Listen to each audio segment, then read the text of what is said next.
The charred and blackened symbols of the wave of lawlessness that swept across parts of India's IT capital on Monday. Tuesday was calmer as security forces patrolled the streets and the state government decided to act tough on vandals. Bengaluru city is peaceful, in other parts of the state also peaceful. We got additional forces today. Yes.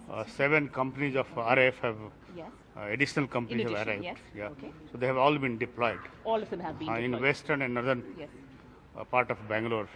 The curfew in 16 police station limits will continue until the situation is considered peaceful enough. The metro rail had been shut as a precautionary measure, and schools, many of which had closed early on Monday, are expected to be opened on Wednesday.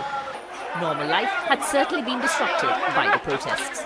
Gas ಸಿಕ್ಕಲ್ಲ, ಬಂಕ್ಗಳು ಮುಚ್ಚಿದ್ದಾರೆ, ಗ್ಯಾಸ್ಗಳು ಖಾಲಿ ಆಗಿಬಿಟ್ರೆ ಗಾಡಿಗಳು ತಳ್ಕೊಂಡು ಹೋಗಬೇಕಾಗತ್ತೆ ಅಂತ ಪರಿಸ್ಥಿತಿ ಬಂದ್ಬಿಟ್ಟಿದೆ. Passenger ಸಿಕ್ಕಲ್ಲ, ರೋಡ್ನಲ್ಲಿ ಯಾರು ಜನನೂ ಇರಲ್ಲ. Women and the children and many people are suffering, especially the patient. The Prime Minister also responded to the violence with a statement.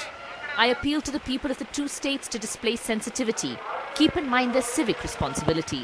The Chief Minister announced relief of 10 lakh rupees to the family of the man killed in police firing on Monday. He also said a second man who died had fallen to his death from a building after running away to avoid the police.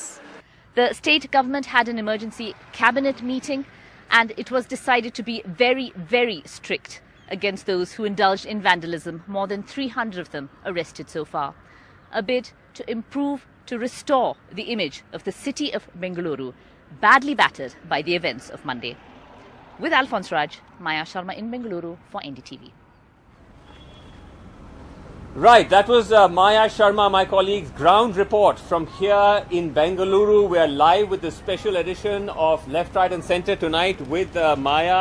We are standing at the junction of Commercial Street, which ordinarily at this time of the night would have been absolutely packed and bustling, but as a sign of the fact that Bangalore is still, though calm, far from normal, the streets beside us are completely deserted.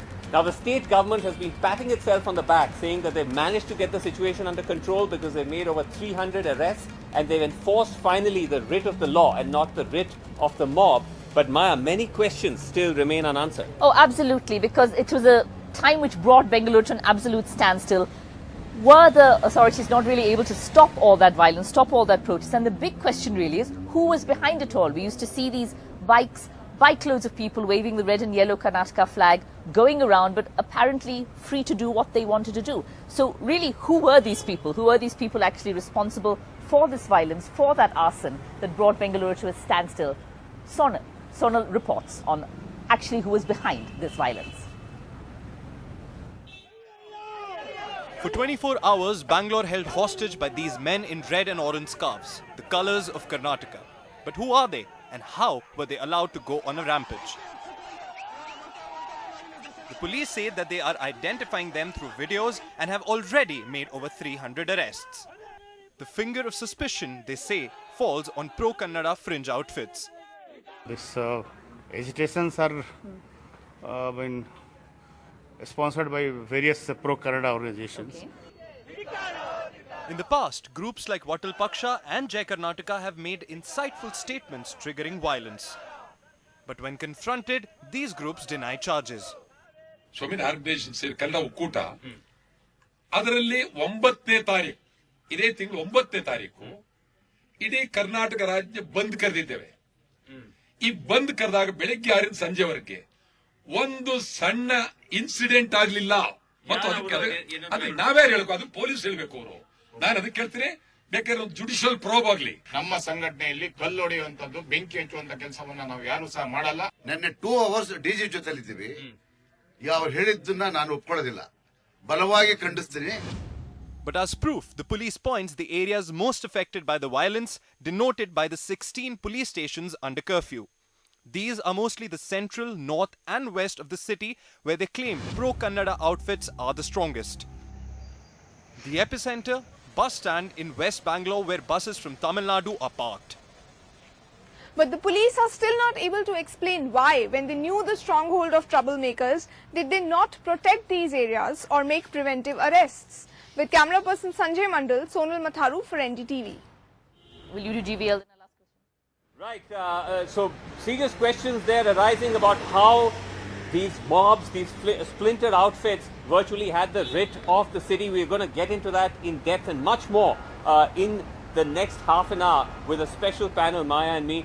We're joined straight up at the moment from the Congress by Ramya, actor, former MP, and someone representing the Congress on the show tonight. Also joining us is GVL Narasimha Rao of the BJP, Rajiv Chandrasekhar also joining us, as well as voices from Chennai, Mohan Ram, well-known actor Sanjay Hegde, lawyer, also joining us. But let me start off with you, Ramya, first. Now, the government says that these are the usual suspects. These are the pro-Kannada outfits that were behind this.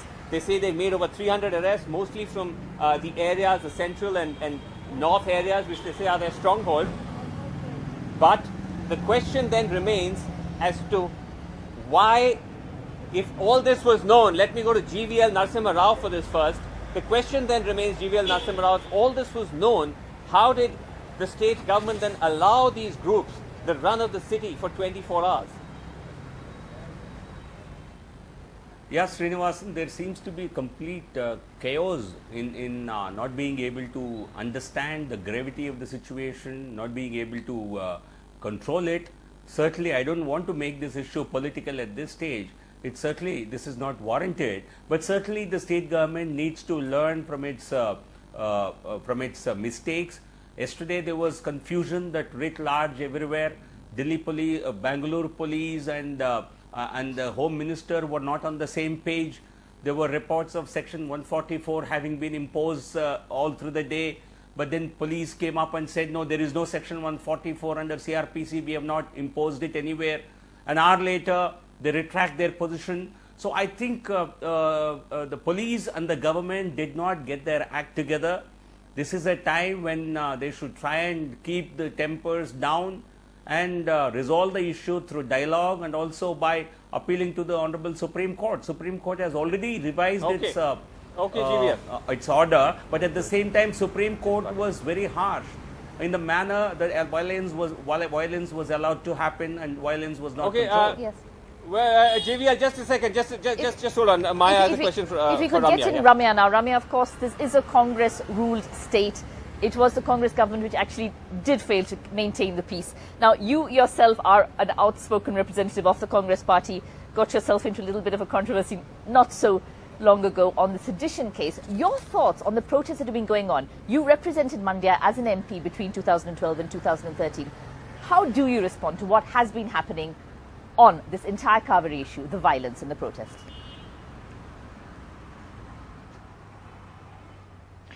You know, I see those images and it makes me really sad because Karnataka, people who live there are extremely peaceful. We're very accepting. We're a cosmopolitan city. Bangalore has people from, different sections of society and, from different parts of India who work there, study there.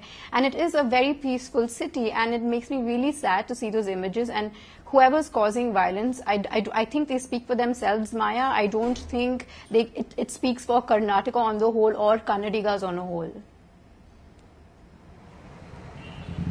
Ramya, but Ramya, if you can hear me, while it's one thing to say that you feel sad about what's happening, the fact is, as Maya pointed out, it's a Congress government in the state. Why was the violence allowed to run unchecked if the police knew that it was the usual suspects behind it? Isn't that a failure of the state government?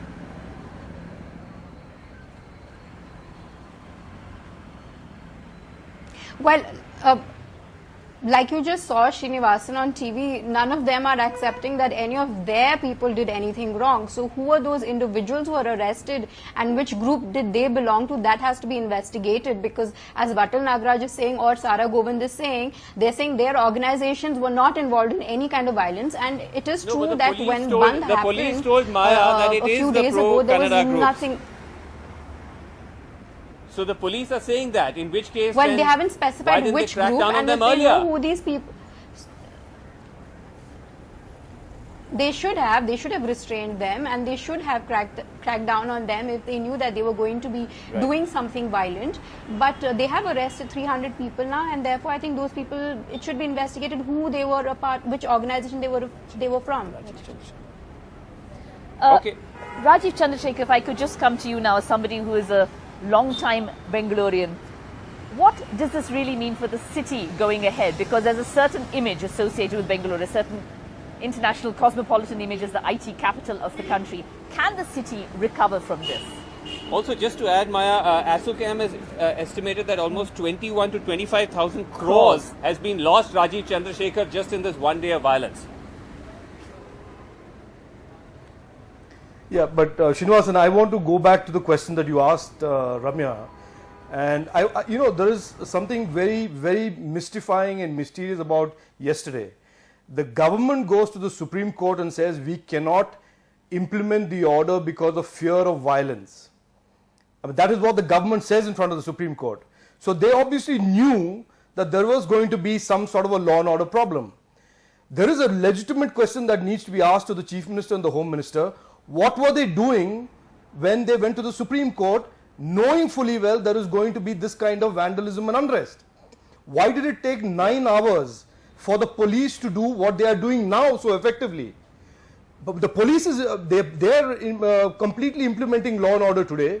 Why did they go to the Supreme Court yesterday and say we cannot control violence? There is a lot of this contradictions in what the government has done.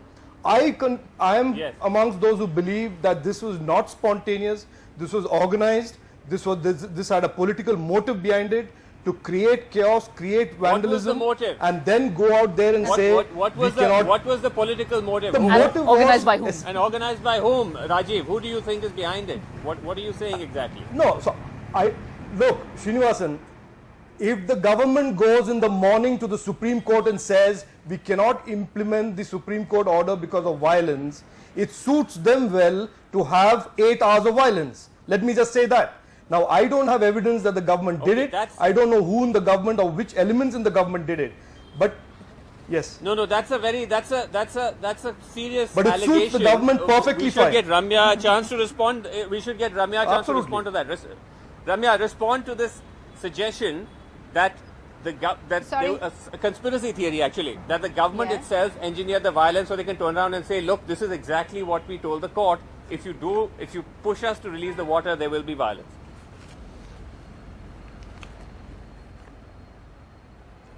I doubt that, and you said it's a conspiracy theory, and I think we should leave it at that. Okay, you want to leave it at that. I don't think. Maya, let's also bring in Mohan Raman. Leave it at that. Okay, we'll of course come back to this. But if you can just bring in Mohan Raman, a well-known actor from Chennai. Thank you so much for joining us now. Mr. Raman, you on Twitter have repeatedly sent out several tweets I saw in the past 24 hours asking for peace, asking for members of both states who live in either state not to be targeted.